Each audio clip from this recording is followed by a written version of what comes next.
Alrighties, and last but certainly not least, in terms of this year moving forward series, we're going to talk about the defending MLS Cup champion. That is the LA Galaxy, who won their record sixth MLS Cup this season over the New York Redbulls. And anytime when I do a moving forward series and pretty much a season review of the defending MLS Cup champion, it is going to be a little bit different of how I do compared to previous moving forward series. But yeah, I mean, for the Galaxy, it's hard to believe that they're back on top. I mean, I mentioned before the MLS Cup, I talked about the turmoil that this team had suffered for almost half a decade. It is hard to believe that, even last year when they were having that ongoing protest in terms of pressuring their ownership to fire Chris Klein, that nobody would have thought that the Galaxy would have this quick of a turnaround and that they're back to being MLS Cup champion. And now all of a sudden, the Galaxy look like not only they're back on top, but they're back to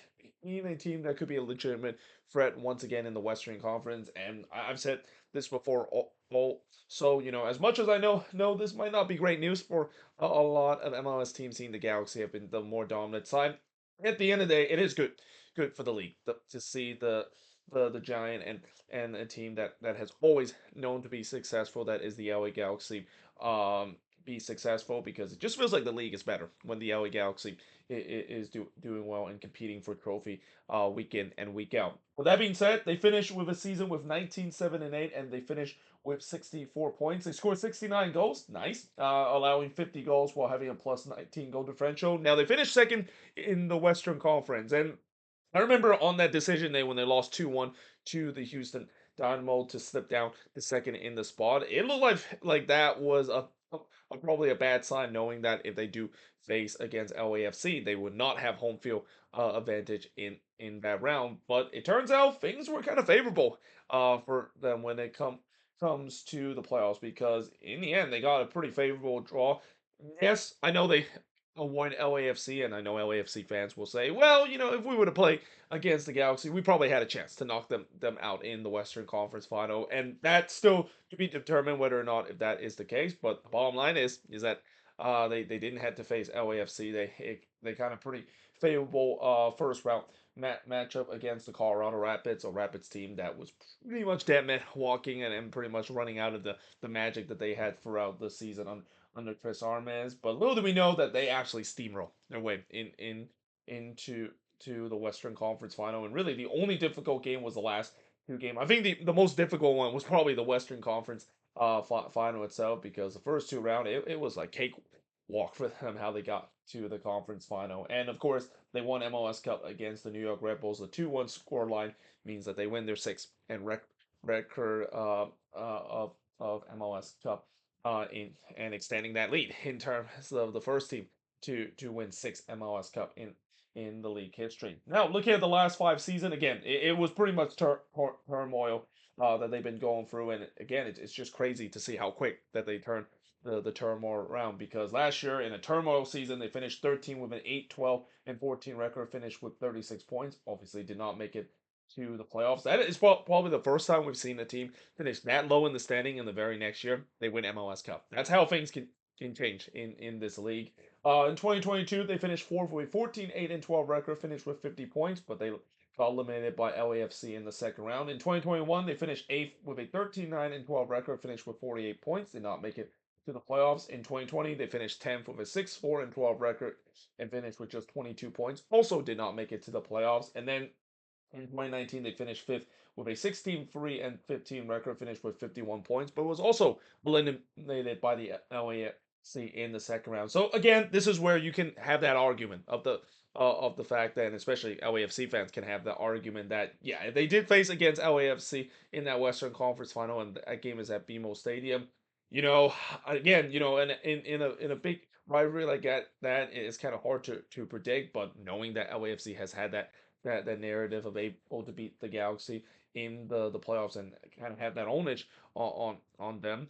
Yeah, you could say that maybe LAFC could have got the better of it, but again, we will never know if that's the case, because we never had that matchup with LAFC unable to make it into the Western Conference final. Now, looking at the top goal scored of this team, so you really have the four big hitters with Dejan Joveljic, Gabriel Peck, Ricky Puig, and Josep Painto, and also I got the goal scoring wrong with Diego Fagundes. Diego Fagundes also didn't have 14 goals. It would be crazy if the five players on this team all have goals of 13 plus, but for these four guys, they were the really heavy hitter for this Galaxy team. Part of really this front four of this Galaxy team that is probably might be the most lethal front four in the league. I mean, I know Inter Miami would like to have a word, but and the same goes for Columbus as well. But this front four was absolutely deadly. You got Dejan Joveljic with 21 goals, Gabriel Peck with 19, Ricky Puig with 17, Josep Painso with 14, and then Diego Fagundes a little bit long off with 4 goal apiece. Top assist leader, it's the newcomer of the year, Gabriel Peck with 14 assists, followed by Ricky Puig with 11 assists, Josep Painso with 8 assists, Mark Delgado with 7 assists, and Dejan Joveljic to round up the top 5 with 6 assists. Now, looking at the MVP of this team, it's got to be Ricky Puig. I mean, I know that it's tough to choose between the killer P's that we see between Peck, Puig, and Payne. So, and technically, Peck, when it comes to the overall number, is a little bit better than Ricky Puig, but you cannot deny of the fact that what Ricky Puig means to this team. I mean, the way that he can orchestra that midfield is like nothing that we have ever seen in this league. And there's a reason why he was so talented when he was with Barcelona. And there's no doubt that if he can continue to play at this level, there's no doubt there's gonna be a lot of team in Europe and maybe even Barcelona themselves might think, yeah, maybe we might regret letting him go and we want to bring him back to the fold in the future as well. I mean, he is one of the most electrified player, and I have a feeling there's an MVP kind of campaign that I think is still left in him. Probably not next season because again the problem with the Galaxy as they're gonna face next season, and I'll mention it again in the moving forward series. How are they gonna deal with their maestro being out at least for about half, if not more than half of the season because of the torn ACL he suffered against the Seattle Sounders, and that's also what makes it crazy to see the fact that Ricky Puig basically played with a torn ACL in the last 30 minutes of the game. I mean that just shows you that once again, when it comes to players in MLS, when playoff time come, players will play through pain, even if they don't want to, and that just tells you how tough these players have. They're gonna nurse through the pain throughout the playoffs and deal with it in the off season. Disappointment, I'm gonna go with Marco Royce, and again, there's really not a lot of players on this Galaxy team that is a disappointment. In fact, it's hard to pick a disappointment when you are picking a team that wins an MLS Cup. But I picked Marco Royce simply because again, I've said the same about LAFC and when it comes to Olivier Giroud. When it comes to signing these big name European star player that pretty much is in the twilight of their career and pretty much are just coming to MLS for one last paycheck, which doesn't really help the narrative of MLS being a retirement league.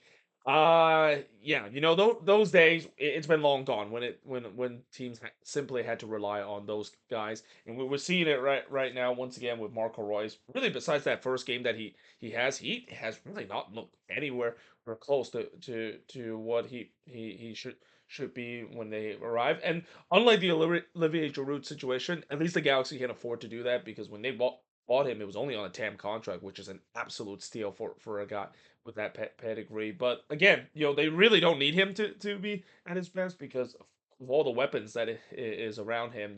They can just have Marco Royce be 50% doing well. They'll be happy with that, and he was kind of around that, or maybe a little bit below it. And again, he's more of a complimentary piece. It's almost like they really didn't need him in the summer transfer window. They just kind of add more fuel to the fire that is already burning hot with this attack. But again, I only put him in the disappointment category because he probably could have done a little bit better. But at the same time, I can understand why he didn't have ungodly number because again, he's near the twilight of his career, and you just kind of had a sense that if he suffered one or two more injuries, he might be thinking about hanging up his boots, considering he's a guy that has been very injury prone throughout his career. And then young player to watch, I'm gonna go with Imero Garces for the Galaxy. This guy kind of came out of nowhere to be a regular starter at the back line for the Galaxy. And what's great about him is that he's a very speedy kind of player. One thing I will say that he needs to get better is definitely his aerial duel. He does struggle in terms of that. And in fact, he was kind of was at the main fault in terms of the goal that the Galaxy conceded to the Red Bulls in the first half. But if he can to get that game figured out, he's a quality center back, and that is something I have don't thing I have said about the LA Galaxy in a very long time. I mean, the back line has just been a revolving door throughout the season, and it's got to be a huge relief, and also just almost a huge breath of air that they finally have a guy that they think that could be the future for this team. And yeah, like I said, he was really locked down when he came into to this team, and he's going to be a guy that's going to be a staple in this back line for the Galaxy for year on out. Now, looking at road to MLS Cup for the LA Galaxy. So as I mentioned, in the first two round, they absolutely ran into to a buzzsaw against their opposition. They won 5-0 in the first round against the Rapids in game one, and then won 4-1 on the road in game number two against the Rapids. They absolutely demolished Minnesota in the second round with a 6-2 victory. But in the Western Conference Final, like I said, this was probably the toughest game because Seattle, as I mentioned in the moving forward series about the Sounders, they really play a perfect road game against the Galaxy. They shut down the Galaxy for most part, but to the credit of the Galaxy, they also were pretty locked down defensively themselves. Not to mention, they took advantage of the one mistake that the Sounders had, and that's what not only great team does, but that's where championship team can propel in the end. Championship team always tends to prevail when they can take advantage of a mistake that their opposition had, and even when they're not at their best, they'll find a way to grind it and move on into to the next round. In this case, MLS Cup, and that's exactly what the Galaxy has. And that, of course, led to MLS Cup where they won 2-1 against the Red Bulls. It didn't get that comfortable near the second half compared to what we saw in the first 20 minutes, where we thought the Galaxy was in for what we saw in the first two rounds, where they absolutely steamrolled their opponent. But in the end, they were still able to held on and win their record sixth MLS Cup, and once again continue to unfortunately put the latest legacy of failure in terms of this New York Red Bulls franchise. That as much as it's great to see the Galaxy win their sixth MLS Cup and extend their lead in terms of most MLS Cup that any MLS team has ever won in league history, you kind of feel sorry for the Red Bulls. The fact that, yeah, this looked like it was a chance for them to end the legacy of failure with the Cinderella run, and yeah, the Galaxy just say, this is our time to shine. So how did they get there when it comes to MLS Cup, and how do they look so dominant this season? Well, one of the reasons why they're so dominant is the killer piece and Jovic. I mean, as I mentioned, this front four with Peck, Puig, Painso, and Jovic, arguably the most dangerous front four in MLS. And again, I know Inter Miami fans and Columbus fans might have a word with me because those team has lethal attack of them as well. But overall, when you look at the balance of play when they're on, they're definitely on. There's a reason why the Galaxy have scored so many goals this season, and there's also a reason why they have been a team that is always involving high scoring game because while their defense in the beginning of the season were a little bit iffy. It kind of been masked because of the fact that this front four is just so dangerous. Like especially when you see this team go on the transitional moment. Good luck trying to stop this front four because when you try to get to play them on the transition, yeah, you better get out of the way because they're probably going to put the ball into the back net, and they're probably going to do it with ease as well. And the other thing that how they get there is that they pretty much hit on every single signing that they have with Peck and Painso. It was pretty much a home run and a half, and that's a huge difference compared to the previous regime. The previous regime, one of the big problems for the Galaxy is that the previous regime not only at times being a little bit cheap, but also they makes bad signing and take off back on track. I mean, they have come a long way in terms of taking a bad contract in Douglas Costa to finding guys like Gabriel Peck and Joseph Painso as well. These guys have been a home run and a half, and has really helped this team in many ways to get them where they are right now.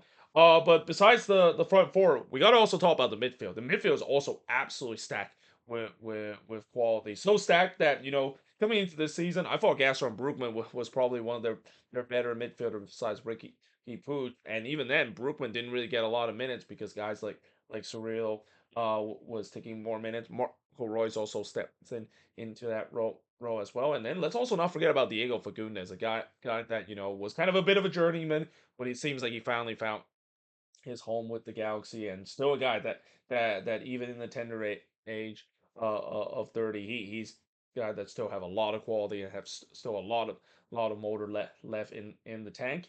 And then I think the other thing we want to also talk about that people don't give credit is the defense. So again, the defense has been the running jokes of the Galaxy throughout the year, but I do think it got better as the season goes along. And also let's not forget to give credit to John McCarthy as well. I mean, John McCarthy, I wouldn't say he had a spectacular season this year, but he did just enough, and it also helped the fact that as the defense got much better, he doesn't have to come up with so many big save as he has to do so. But overall, that is kind of the big factor with this team, and probably an underrated factor too, because everybody talk about how the attack kind of steamrolled their way to MLS Cup.